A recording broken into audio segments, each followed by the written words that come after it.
Okay, so for this I want to use my paint that I have on hand. These are two, it's blue and aqua green. I'm just gonna mix these two. I don't know what it's gonna look like, but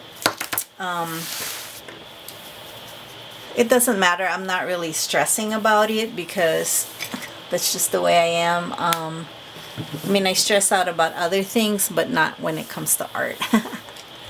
So I'm gonna try to take, where's my water? My water's right here.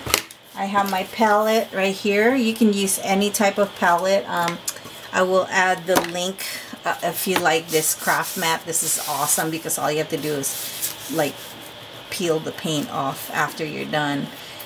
Wipe it off, whatever, and it's the paint's gone. But you can use that, or you can also use palette paper from Michaels. Anything you have, you can use a paper plate if you want to. So here I am. I have my trusty old paper towels right here, recycled paper towels. Not the really dirty ones, but the ones that can still be salvaged. And I have my picture right in front of me here. So I'm going to mix my paint with my palette knife. I'm just going to do a little bit of blue because blue is very dominant. It's a dominant color. So when I mix blue with something else, I'm very mindful about how much of the blue I want to use because it can darken up any color so fast. Look how dark this green is already. I'm just gonna dip a little bit in my, so that's really dark already, but it's still kind of green and I want it to be a little bit more blue. And worst comes to worst, I'm just gonna add some white to it, but this is probably okay. So the first thing I want to do is dip my brush in the water just to activate it so it's not so dry. Ooh, my water's too dirty. Okay, so I'm just going to, this is just very loose painting, and the looser the painting the better it looks because it's aesthetically it doesn't look, in art especially, and I don't mind if I go over that a little bit. That's fine because my Echeveria blue, Echeveria Black Prince is going to be a lot darker than this background. Okay, so very loosely make very creative marks on your work. This is very loose, and look, I'm just everybody has their own unique strokes, no matter what you think. You know, I mean, look at Van Gogh has his own strokes that made him really famous, and those are his own marks. So I'm just loosely applying the paint. And nobody says you can't turn your work. You can turn your work.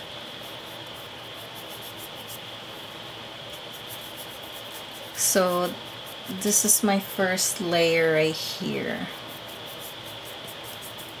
And you can always go back later on. If you don't like this color, you can add another color on top of it. Not another color, but just, again, with the strokes, just something that's kind of coordinating with your aqua. Like, I don't know, a darker green or darker blue, something like that. Or white, even.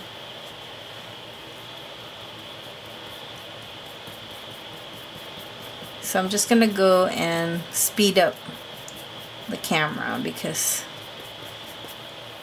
No matter what anybody does or anybody thinks that they can recreate somebody else's brush strokes, it's not gonna happen. You have your own brush strokes.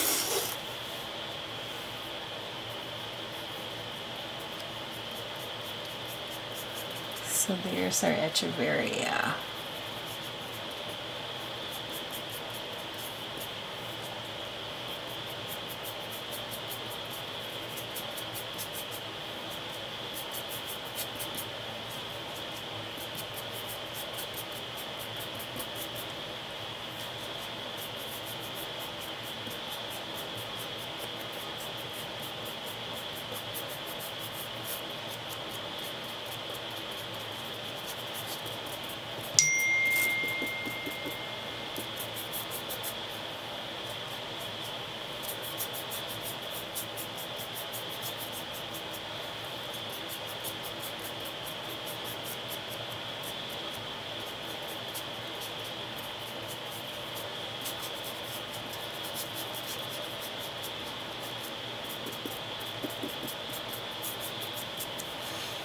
Okay, so there we go.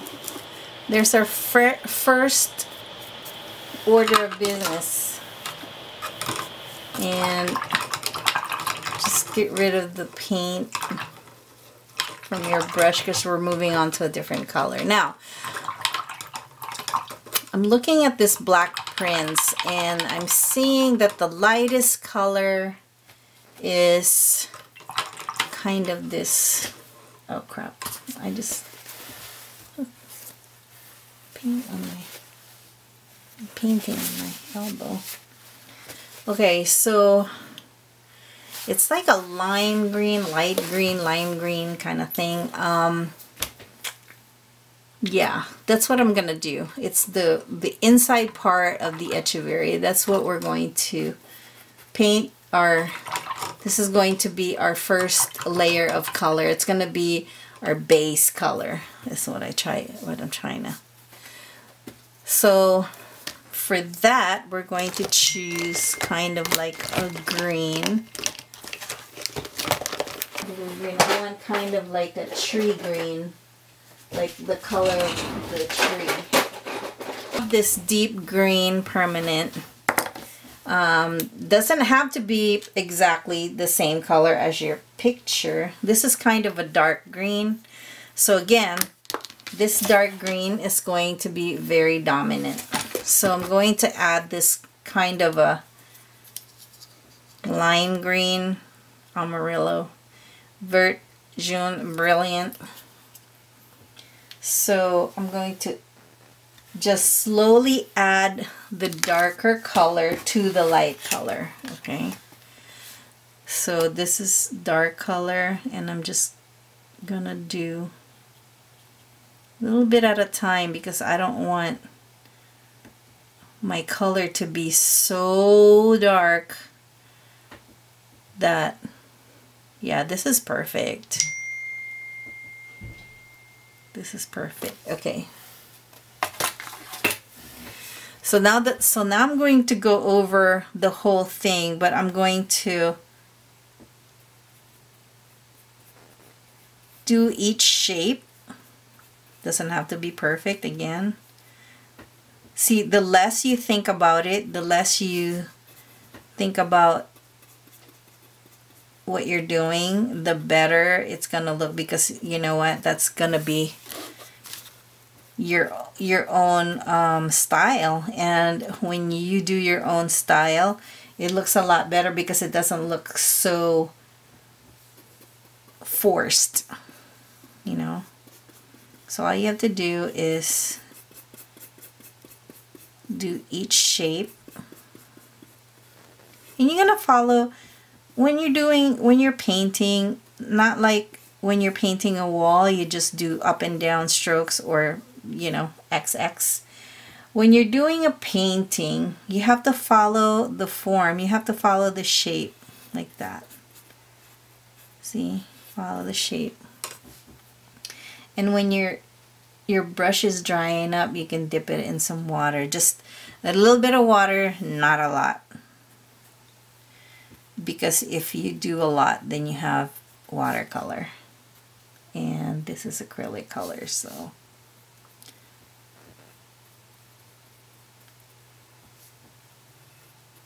we're just gonna do all of them. Doesn't have to be perfect, again, because this is just the first layer, right?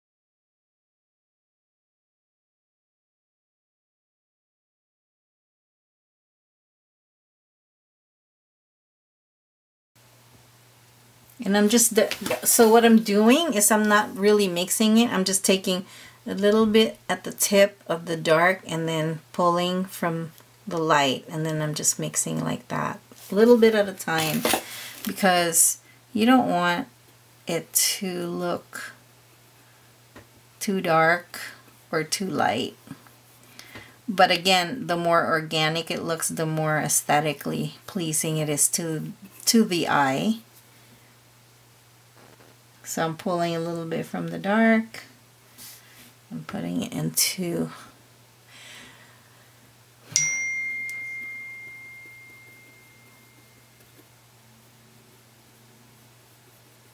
again, I'm doing each section all by itself because that's how the leaves are. They're individual leaves, right?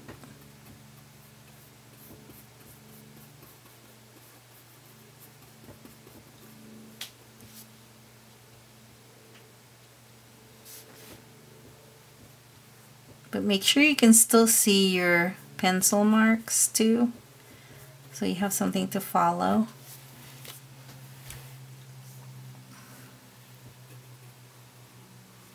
Again, it's good to use a flat brush because you can angle it, or an angle brush is also good. You can angle your brush to follow the curves of the leaves.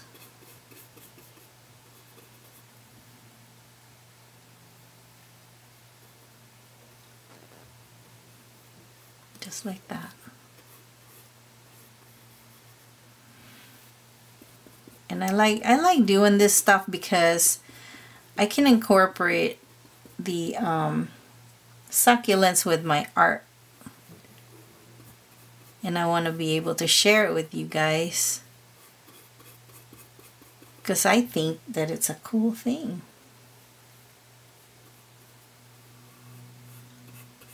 You know, I mean, this is we could take a break from gardening sometimes. I went outside today ready to do a lot of work, but then I looked around. We've been having some really good weather lately. The highest is probably 86, and that's pretty cool.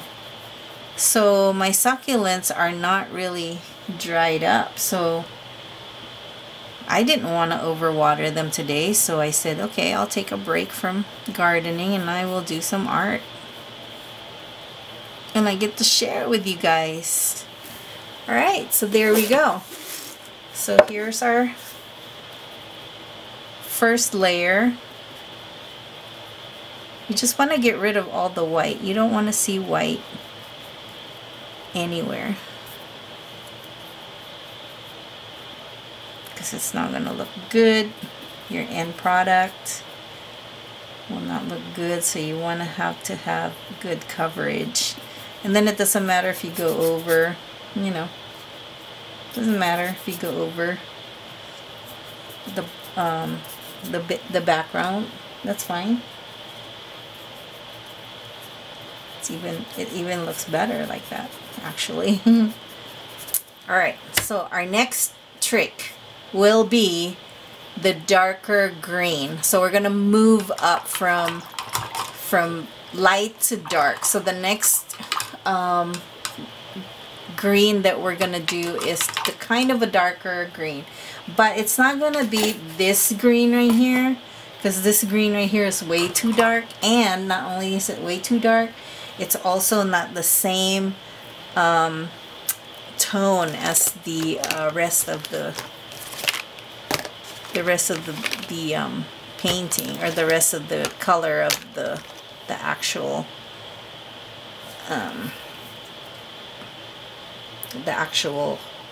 black prints. Okay, so what I'm gonna do is I'm going to add